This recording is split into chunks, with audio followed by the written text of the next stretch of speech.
వైద్య కళాశాలకు సంబంధించి వచ్చే అకాడమిక్ సంవత్సరంలో విద్యార్థులకు ఎలాంటి అసౌకర్యం లేకుండా సకాలంలో మౌలిక వసతులు సమకూర్చే విధంగా చర్యలు తీసుకోవడం జరుగుతుందని రాష్ట్ర వైద్య ఆరోగ్య శాఖ ఉమ్మడి మహబూబ్ నగర్ ఇన్ఛార్జ్ మంత్రి దామోదర రాజనరసింహ అన్నారు.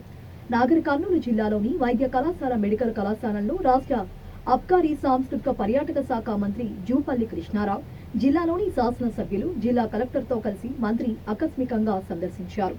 వైద్య కళాశాల కోసం నిర్మాణంలో ఉన్న భవనాన్ని పరిశీలించారు. ఎప్పటిలోగా భవనం పూర్తవుతోందని ఇంజనీరింగ్ అధికారులను అడిగి తెలుసుకున్నారు. ప్రస్తుతం కళాశాలలో ఉన్న మౌలిక వసతులు వచ్చే విద్యా సంవత్సరానికి అవసరమైన సదుపాయాలను అడిగి తెలుసుకున్నారు. కొత్తగా ఏర్పడిన నాగర్ కర్నూలు వైద్య కళాశాలలో వచ్చే అకాడమిక్ సంవత్సరంలో మరికొంతమంది వైద్య విద్యార్థులు కొత్తగా చేరనున్నందున విద్యార్థులకు ఎలాంటి అసౌకర్యం లేకుండా సకాలంలో అవసరమైన మేరకు తరగతి గదులు, హాస్టల్, ఇతర మౌలిక వసతులు ఏర్పాటు అయ్యే విధంగా చర్యలు తీసుకోవాలని అధికారులను ఆదేశించారు. అధికారులు సమన్వయం చేసుకుంటూ కళాశాలకు అవసరమైన అన్ని మౌలిక సదుపాయాలు పూర్తి చేయాలన్నారు.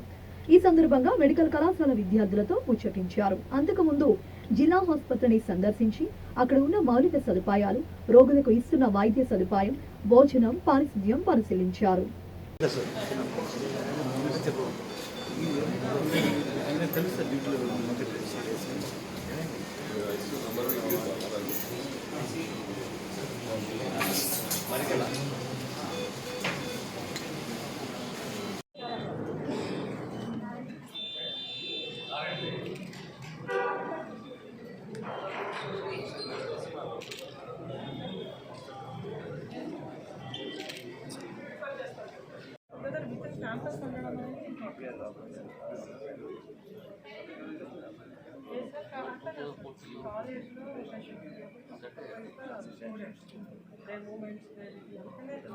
రివ్యూ మీటింగ్ మా సహచర మంత్రి వర్యులు జూపల్లి కృష్ణారావు గారు, మా శాసనసభ్యుడు రాజేష్ వంశీ, డాక్టర్ వంశీ కృష్ణ గారి, మా కల్పూరి నారాయణ రెడ్డి గారు కానీ, దామోదరన్న పెద్ద మనిషి అందరం కలిసి ఈరోజు ఈ జిల్లాకు సంబంధించిన రివ్యూ ఒక గంటన్నర 2 గంటల కూర్చొని రివ్యూ చేయడం జరిగింది.